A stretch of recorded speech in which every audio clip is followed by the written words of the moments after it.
young IT professionals. He is a senior software engineer.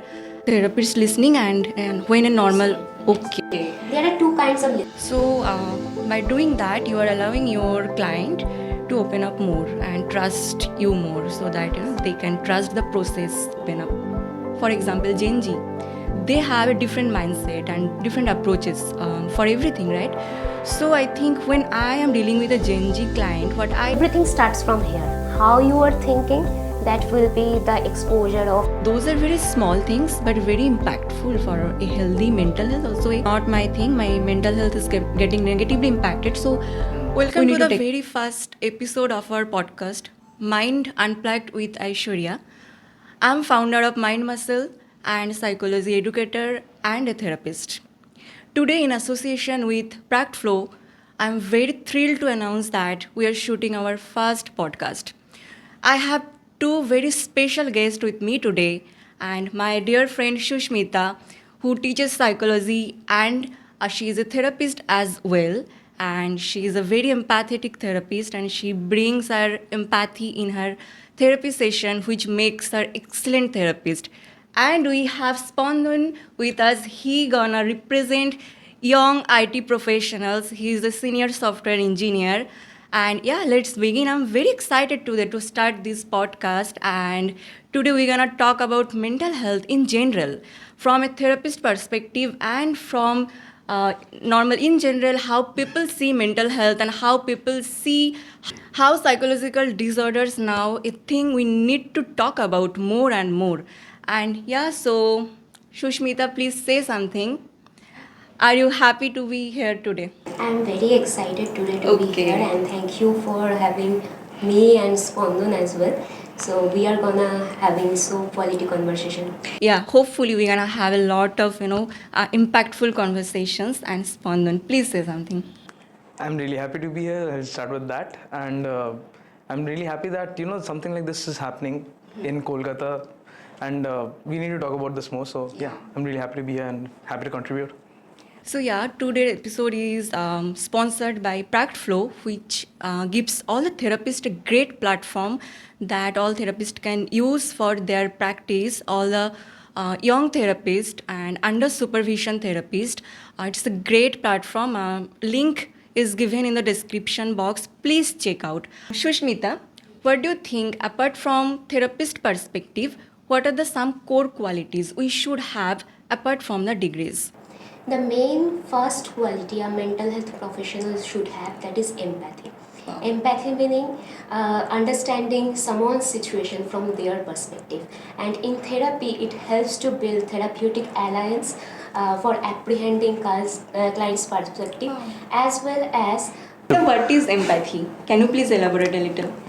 Empathy means understanding someone's situation from their perspective, and it also helps to build the therapeutic alliance from the client's perspective. Okay. Sometimes clients seek validation for their feelings, and according to, if you take the example of unconditional positive regard that is given by Carl Roger, accepting someone as they are without being and judgment. And as well as there is another quality I want to say, that is active listening. Okay. Active listening means not only hearing the words the client is saying, as well as the verbal and non-verbal cue the client is trying to expose through the body language and emotionally. So you were saying when a friend, I am seeking advice from a friend. My friend is also listening, but it's different from a therapist listening and when a normal okay. There are two kinds of listening, like listening to understand and listening to respond. So we generally as a therapist try to understand someone's situation as they are and validating their feelings. Okay, so one more thing I want to ask you. You said empathy. So for my audience, like how empathy is different from sympathy?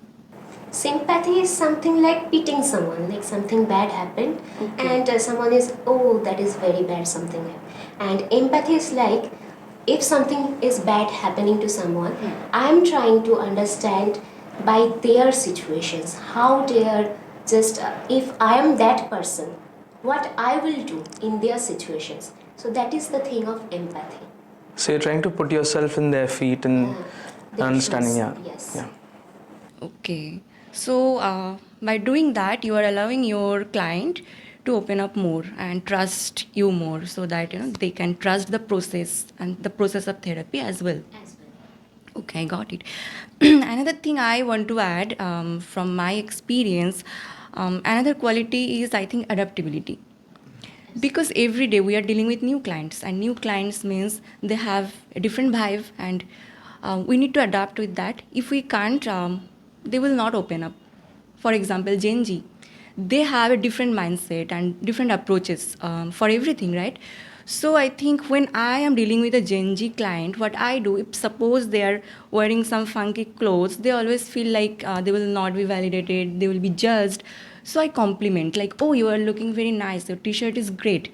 So what it does, like, it helps them to open up very quickly, and they feel like, okay, she's also like me and not judging me. And at that point they feel like the therapist or society is not judging them. They feel very confident and they open up and they share whatever they're feeling right now.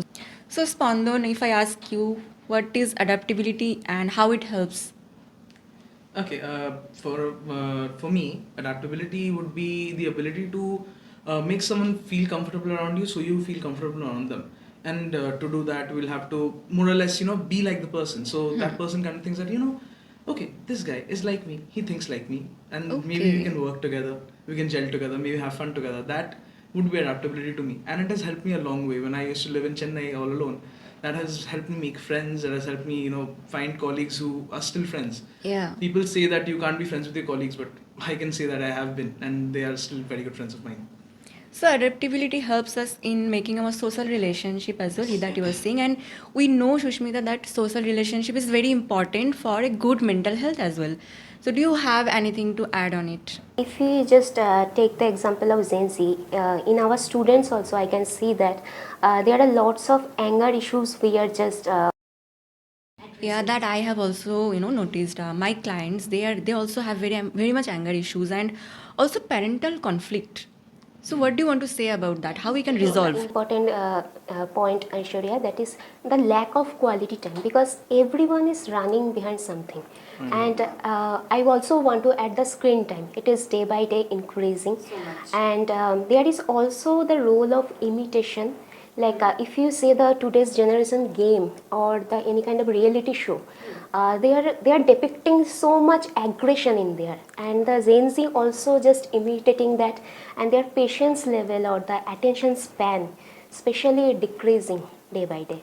And that like increasing their anger level also. Yes, as well as. Screen time is related to mental health, we all know. Whatever information we are consuming, that will also impact our mental health. And you were saying imitating, so what do you mean by that? Like, what we see our parents are doing, we will follow. Yes, definitely. Like lots of problems are coming if we see the past life of a person, like how the upbringing happened.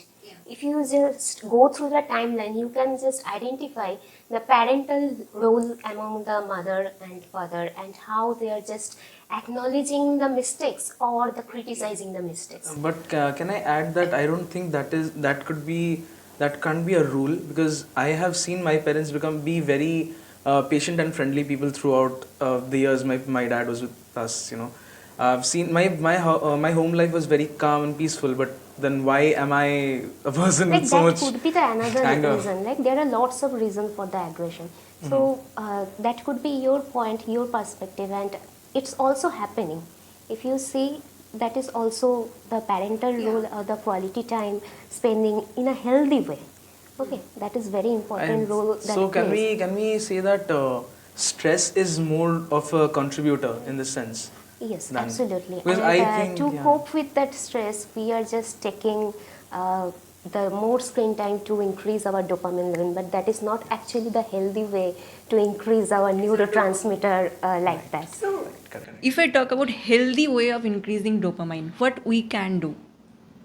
For me, I take long drives on my bike. Okay. That really helps me out. When I get the time, I work out, because that is something that has helped me through millions of stages throughout my life. Workout, right? Workout, yes. I try to spend some time in gyms, get myself feeling better in front of the mirror. That goes a long way. Feeling better in front of the mirror, that goes a long way. And I also do some other things, like I play a few games on my computer, and that gets me going as well. That is your hobbies. And Yeah. if I talk about workout, when I feel like I'm going through a lot, so much workload, work stress, I take a run. So I think that that is increasing my dopamine level, and I'm feeling good, I'm feeling healthy, and I am getting the motivation to work more for tomorrow. So, Shushmita, workout is important. So, do you recommend your clients physical activity, workout, yoga, or gym? What do you recommend? What they are comfortable with. Okay, if the client is comfortable to take a long walk, that is also helpful. Okay, so that is also necessary. And along with that, not only taking yoga or meditation. Actually, meditation we can't recommend to everyone. Like someone is very anxiety prone, so meditation will not help to that particular person. So as per person to person, Can I ask you why that? because meditation, like you are thinking about something peacefully, and someone is very anxiety prone, so that will not work out. Okay. But So, if this anxiety prone person, if he or she meditates, why doesn't it help them? sometimes it happens now when you are focusing on the particular thing. Mainly the breathing problem may happen during the meditation. Okay. So this kind of things we should be being aware of. And as well as I was saying that apart from the exercise, meditation, walk, or any kind form of physical activity, we need to also adopt the healthier way of living. Like if I take the Spondon's work-life balance, or the stress level of the IT professionals, we need to take maintain the boundary, and as well as along with that, we have to say no. Okay. Have to say no. We Yes. need to learn how to say How no. to say no, and we need to identify that who are my people and who are not my people, like who are healthy, like your friend, like you are identifying that someone is my best friend. Okay, but that person is continuously criticizing you, so that is not the healthy way of maintaining any kind of relationship that we need to also maintain. So maintaining healthy relationship will obviously add on to our identification is great. So when we can identify, it can actually increase our good mental health, and it helps to maintain a good It mental health. also helps us to see the positive way, okay, of life. And like everything starts from here. How you are thinking, that will be the exposure of behaving yourself. So how you are thinking, if you are thinking something very positive way, or you are very confident, your self-esteem is very high, so that will be your way of behaving, your body language will be like that. Okay, I got it.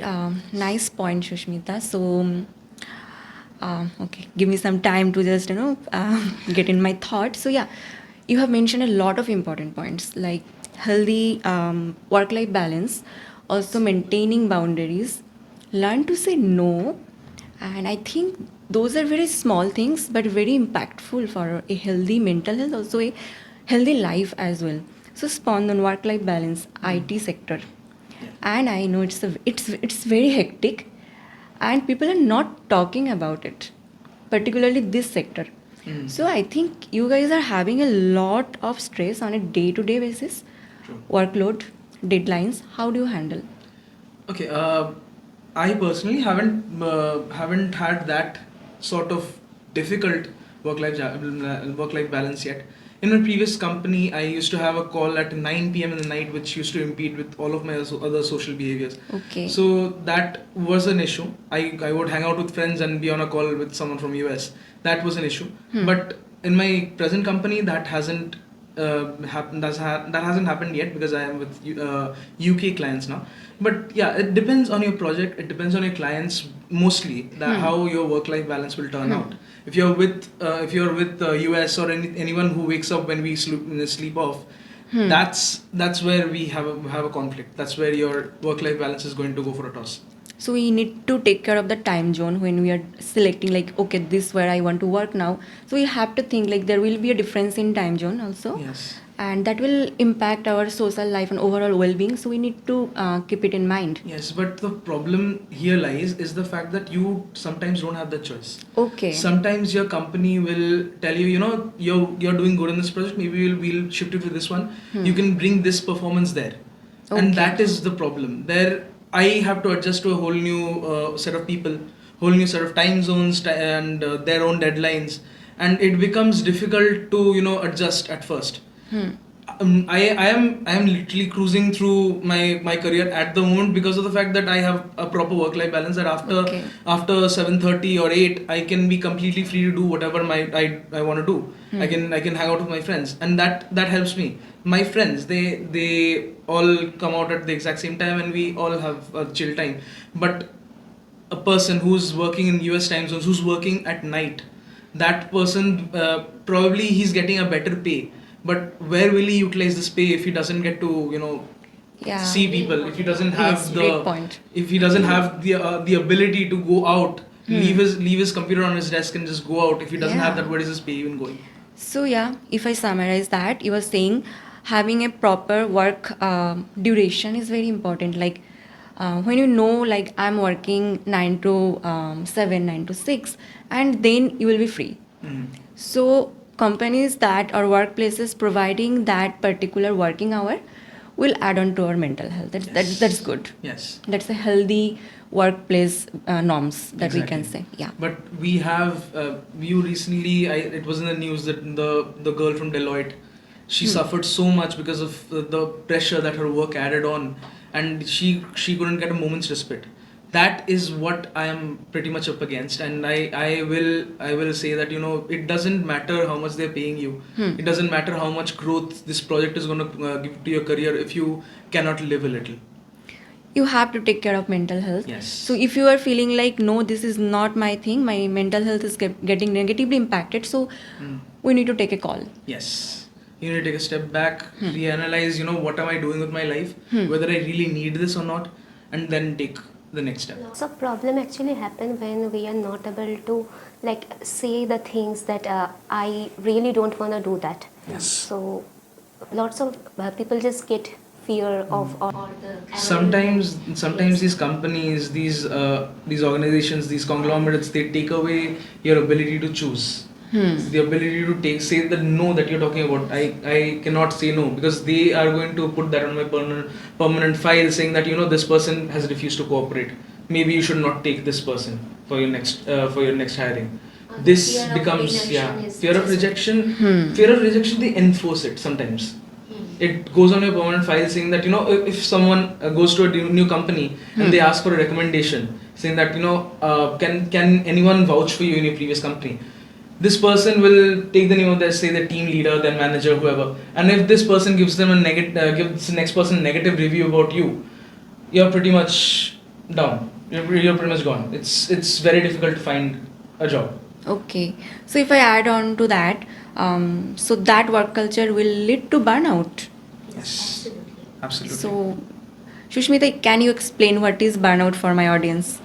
Burnout is something like physical or mental exhaustion after the prolonged period of stress, and it can be just result in irritability or lack of motivation to work on, carry on, or any kind of emotional symptoms, that is depression or anxiety. It also reduces our Productivity and very much related to that, like all of the negativity can come to you. Burnout will lead to low productivity and will not be successful. That we are working so hard because what we want, that success, and we are burned out and our productivity is decreasing. So what we are doing? So it has no positive relationship overworking and our success.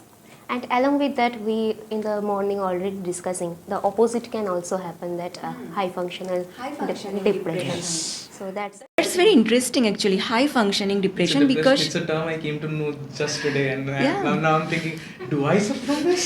lots of terms are there. We just Yeah. have Yeah. to discuss. Yes. And we're not aware about that. This can also happen. yeah, so we need to educate our people about those terminologies and symptoms as well, because maybe they are going through it but they don't know it. Exactly.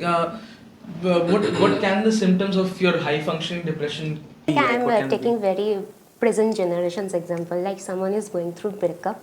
Okay, after the heartbreak, they just I want more work or workload to be distracted. And for the distraction, they are not actually enjoying the work process, but they are doing or they are working hard or overload, whatever. Working and working. Working and working, and you are behind high productivity. yes, and there is no kind of pleasure from, like No pleasure if, for if you are enjoying any work, you are getting pleasure from that. Okay, or someone is praising you, you are enjoying that.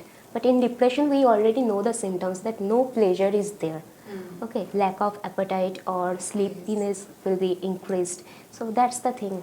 From a software engineer's perspective, I can say this high function depression will become an impedance in their later life, because Yeah.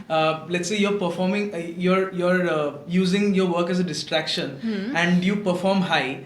Then and when you let's say you want to take a breather, you say that I want to cut down on my work a little bit, take a little bit of a lax time. What happens is your company starts complaining that you delivered these many things that last time. Why are you not delivering the same? And yeah. then you're rushing to catch up. That will become a constant cycle. You can once you get into that cycle, it becomes a constant cycle. Right. So here also identification is very important. So yeah, I want to add that our episode is powered by Flow. That's a platform for all the therapists. Like we can have therapists from all branches of psychology. That's a very useful platform for therapists as well. So all young therapists, psychologists over there, please check out our website. And also on Mind Muscle, we have mental health services for all the ages. 13 to 30, we have very good plans, monthly subscription for your mental well-being, not only, but also to increase your emotional stability. That is very important nowadays. We are also talking about EQ, not only IQ. And EQ and IQ both very important for our success. Earlier we used to only think like we need to be intelligent enough to be successful or to perform well, but nowadays we know that EQ is very important. So what is EQ, Shushmita? EQ is related to emotional intelligence, like regulating your emotions in any kind of difficult situation. That is related to, like some of us are very sensible or very sensitive to any kind of situation that we generally react. So there is a quote generally we say that every reaction doesn't need any kind of action. So how you are managing or emotional maturity you are having in a particular situation, or how you are making any kind of sin, or you are just tackling it very peacefully, that is related to emotional intelligence or EQ. And in present generation, it is very important to identify what is my EQ and what is related to maturity. How we can improve That. Yes. Yeah, that Mind Muscle is focusing on right now the EQ portion, because young generation, they really need it. And we have professional therapists, they are working as a coach to build up that EQ as well. So yeah, I think we are pretty much done with our discussion today. It was a very exciting discussion. We have covered almost everything that is important. And yeah, soon we will have our second episode. With this, we are closing this episode today because we have covered almost all the important topics. So I really want to thank Spandan for coming. Thank you so much. Thank you so much, Shushmita, for coming and giving us so many important topics that we also didn't know. And yeah, I will look forward to many more episodes of Mind Unplugged with Aishwarya, powered by Pract Flow and in association with Mind Muscle. Thank you for watching this episode and follow our page for such content on mental health. And this episode was powered by Pract Flow, which gives platform for therapists, which is very easily accessible for all the therapists. And I'm requesting all the therapists over there to go and check out our website and register yourself there for a hassle-free therapy session.